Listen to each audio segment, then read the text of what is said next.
Hello guys, welcome back to the channel and welcome back to Elite Wrestling. Guys आज इस video के अंदर हम AEW के कुछ काफी इंपॉर्टेंट अपडेट्स के बारे में बात करने ही वाले हैं, लेकिन इसके साथ ही हम करेंगे इस वीक हुए रैम्पेज शो का रिव्यू, जो कि प्रोबेबली इस साल की वर्ल्ड्स एंड पे पर व्यू के पहले का AEW का आखिरी शो था और ये कैसे, ये जानने के लिए ये वीडियो एकदम आखिर तक जरूर देखना। और गाइज ऐसे ही AEW से रिलेटेड हर एक न्यूज, रूमर और अपडेट और AEW के हर एक शो का रिव्यू पाने के लिए हमारे चैनल को सब्सक्राइब करना मत भूलना। पर गाइज अब ज्यादा देर न लगाते हुए चलिए वीडियो शुरू करते हैं और सबसे पहले बात करते हैं इस वीक हुए रैम्पेज शो की और जानते हैं कि इस वीक के रैम्पेज शो पर क्या हुआ। तो गाइज इस वीक के रैम्पेज शो की शुरुआत सरप्राइजिंगली क्रिस जेरिको ने की और यहाँ पर इनके अंदर आकर बातें करते हुए क्रिस जेरिको ने कहा कि क्रिस जेरिको ने इस वीक के डायनामाइट शो पर देखा कि फाइनली सैमी गेवेरा वापस आ चुके थे, पर जैसा कि डॉन कैलस अपने हर एक क्लाइंट के साथ करते हैं वैसे ही डॉन कैलस सैमी गेवेरा पर टर्न हो गए, जो कि क्रिस जेरिको अपनी लाइफ के अंदर कभी नहीं करते। पर सैमी गेवेरा ने क्रिस जेरिको पर टर्न किया था, लेकिन इसके बावजूद भी जेरिको सैमी को बचाने के लिए आए। इसलिए यहाँ पर जेरिको जानना चाहते हैं कि सैमी गेवेरा किस चीज के साथ स्टैंड करते हैं, जो पूछने के लिए यहाँ पर क्रिस जेरिको ने सैमी गेवेरा को बुला लिया,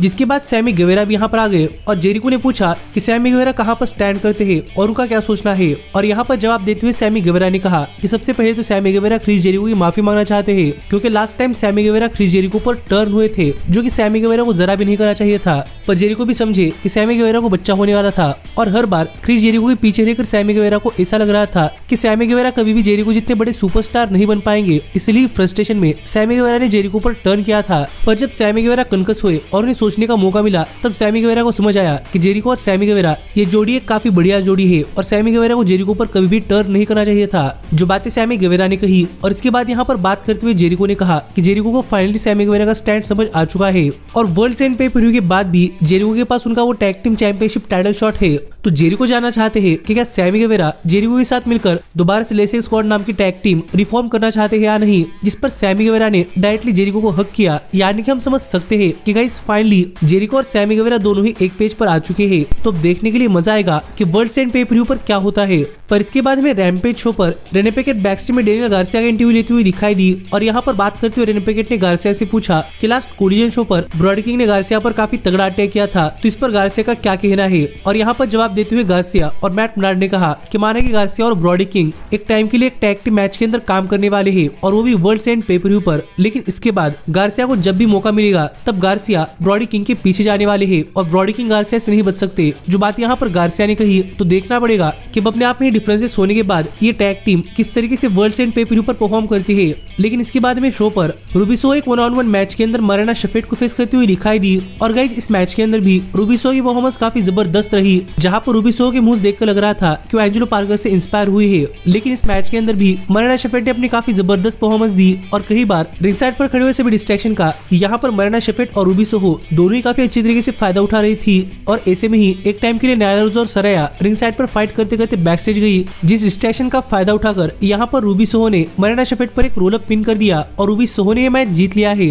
जो देखकर मरीना शेफर्ड तो काफी नाराज थी। पर लग रहा है कि हार्ली कैमरन के साथ आने के बाद रूबिसो और हार्ली कैमरन की जोड़ी कमाल कर सकती है, तो देखने के लिए मजा आएगा कि आगे इनके बीच में क्या होता है। लेकिन इसके बाद हमने देखा कि रैम्पेज शो पर डॉन कैलस फैमिली एक बैकस्टेज सेगमेंट के थ्रू बात कर रही थी और यहाँ पर बात करते हुए सरप्राइजिंगली डॉन कैलस ने अपने फैमिली को बोलने का मौका दिया, जहाँ पर सबने मिलकर यही कहा कि वर्ल्ड्स एंड पे पर व्यू पर जेरिको, स्टिंग, सैमी गेवेरा और डार्बी एलन कुछ भी कर ले, ये डॉन कैलस के फैमिली को नहीं हरा पाएंगे, क्योंकि वो कितने भी करीबी क्यों ना हो, लेकिन ये सब डॉन कैलस की एक फैमिली है। जो बात यहाँ पर इन सबने कही और यहाँ पर एक चीज काफी अच्छी हुई है कि लास्ट वीक सैमी गेवेरा ने डॉन कैलस को क्रिटिसाइज करने के बाद इस वीक डॉन कैलस ने खुद बात करने के बजाय यहाँ पर अपनी फैमिली को बात करने का मौका दिया, जो देखकर सच में लग रहा है कि यहाँ पर हर एक स्टार शाइन कर सकता है। लेकिन इसके बाद में रैम्पेज शो पर रेने पैकेट बैकस्टेज में विलो नाइटिंगेल और क्रिस स्टैटलैंडर का इंटरव्यू लेते हुए दिखाई दी और यहाँ पर बात करते हुए विलो नाइटिंगेल ने क्रिस स्टैटलैंडर से अपने सभी डिफरेंसेस सॉर्ट आउट किए और कहा कि विलो नाइटिंगेल ने कभी भी क्रिस स्टैटलैंडर के बारे में कोई भी बुरी चीज नहीं कही और विलो नाइटिंगेल ये चीज देखकर काफी खुश है कि ये दोनों काफी अच्छे दोस्त थे। जिन बातों से हम यहाँ पर इन दोनों की बॉन्डिंग्स देख ही पा रहे थे कि यहीं पर इतने में स्टोकली हैथवे आ गए और विलो नाइटिंगेल से बात करते हुए स्टोकली हैथवे ने कहा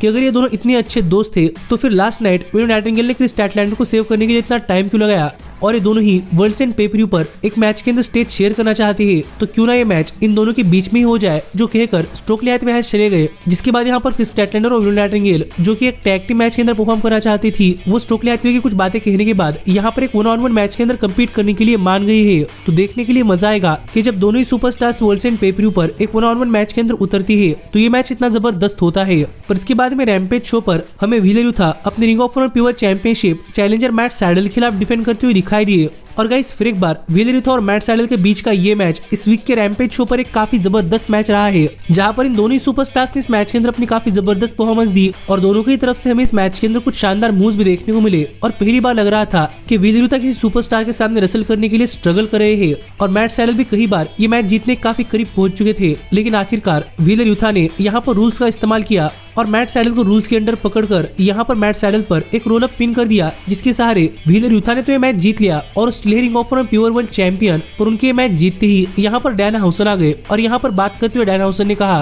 कि डैना हाउसन ने यहाँ पर देखा है कि व्हीलर यूथा ने ये मैच जीतने के लिए रूल्स का इस्तेमाल कर चीटिंग की है, इसलिए डैना हाउसन रिंग के अंदर आकर यहाँ पर व्हीलर यूथा को वो ये मैच हारे है ये डिक्लेयर करते हैं, जो बातें डैना हाउसन ने कही। और डैना हाउसन के ऐसे कहते ही व्हीलर यूथा ने डैना हाउसन पर अटैक करना स्टार्ट कर दिया, जो देखकर डैना हाउसन को बचाने के लिए यहाँ पर हुक आ गए और हुक को देखकर फिर एक बार यूथा रिंग छोड़कर भाग गए। तो देखने के लिए मजा आएगा कि अब वर्ल्ड्स एंड पे पर व्यू पर क्या होता है। पर इसके बाद में शो पर एमजेएफ और समोआ जो के लिए एक हाइप वीडियो देखने को मिला, जिस सब के बाद फाइनली यहाँ पर टाइम हो चुका था शो के मेन इवेंट का, जहाँ पर हमें ऑरेंज कैसिडी, ट्रेंट और रॉकी रोमेरो एक टैग टीम मैच के अंदर एक्शन एंड्रेटी और टॉप फ्लाइट को फेस करते हुए दिखाई दे रहे थे। और गाइस ये मैच शुरुआत में तो एक काफी फनी मैच शुरू हुआ, लेकिन जैसे जैसे मैच आगे बढ़ा वैसे वैसे हमें इस मैच के अंदर टॉप फ्लाइट और एक्शन एंड्रेटी इन दोनों की तरफ से काफी जबरदस्त मूव्स देखने को मिले। और इस मैच के अंदर एक के बाद एक काफी हाई फ्लाइंग मूव्स हो ही रहे थे, जिस बीच ट्रेंट और ऑरेंज कैसिडी की टीम किस तरीके से इस मैच के अंदर बनी हुई थी और पहली बार ऑरेंज कैसिडी किसी टीम के सामने काफी हेल्पलेस दिखाई दे रहे थे। और इस मैच के अंदर एक के बाद एक काफी जबरदस्त मूव्स हो रहे थे, जो देखकर पूरा का पूरा क्राउड इस मैच के अंदर काफी हाइप्ड अप था। और ये मैच भी एक शानदार मैच रहा, जहां पर इस मैच के आखिर में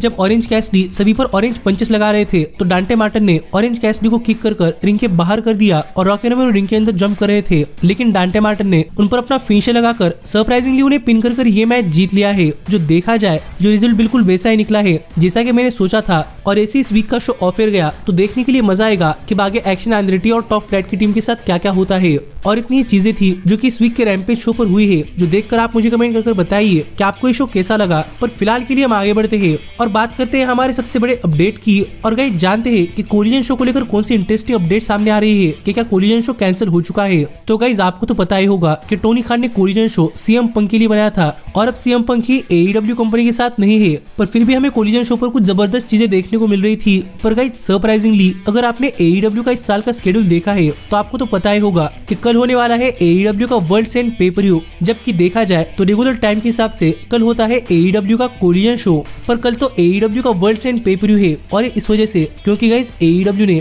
इस साल के आखिर का अपने कोलिजन शो का एक वीकली शो कैंसिल कर दिया है। और यहाँ पर पूरा का पूरा शो कैंसिल नहीं हुआ, बल्कि इस वीक का शो कैंसिल हुआ है, यानी कि इस वीक हमें एईडब्ल्यू का कोलिजन शो नहीं देखने को मिलेगा और हमें कल डायरेक्टली इस साल का वर्ल्ड्स एंड पे पर व्यू देखने को मिलेगा। और पता नहीं एईडब्ल्यू ने टाइम मैनेजमेंट के अंदर गलती की वजह से इस वीक का शो कैंसिल किया है या फिर इसके पीछे कोई और रीजन था। पर देखा जाए तो इस वीक का कोलिजन शो कैंसिल हो चुका है, पर हमें वर्ल्ड्स एंड पे पर व्यू के बाद फिर एक बार एईडब्ल्यू का कोलिजन शो अपने रेगुलर टाइम स्लॉट पर आता हुआ दिखाई देने वाला है, जिस पर आपका क्या कहना है आप मुझे कमेंट कर बताइए। पर जाते जाते वर्ल्ड्स एंड पे पर व्यू से पहले मैं आपको एक और एक इंटरेस्टिंग अपडेट बताना चाहूंगा कि गाइस हाल ही में वर्ल्ड्स एंड पे पर व्यू के लिए जो एमजेएफ वर्सेस समोआ जो ये वर्ल्ड चैंपियनशिप के लिए मैच होने वाला है, तो इस मैच का पोस्टर हाल ही में रिलीज हो चुका है, जिस पोस्टर के अंदर आप एमजेएफ और समोआ जो को तो देख ही सकते हैं, पर इसके साथ ही इस पोस्टर के अंदर डेविल की भी इन्वॉल्वमेंट है। इसीलिए पोस्टर देखकर हम कुछ अंदाजा लगा सकते हैं कि गाइस शायद वर्ल्ड्स एंड पे पर व्यू के मेन इवेंट के अंदर जब एमजेएफ अपनी चैंपियनशिप समोआ जो के खिलाफ डिफेंड करेंगे, तो शायद हमें इस मैच के अंदर द डेविल की भी किस तरीके से इन्वॉल्वमेंट देखने को मिल सकती है। जो चीजें इस पोस्टर से कंफर्म होती है, तो देखने के लिए मजा आएगा कि वर्ल्ड्स एंड पे पर व्यू पर क्या होता है, जो पे पर व्यू कल हो जाएगा।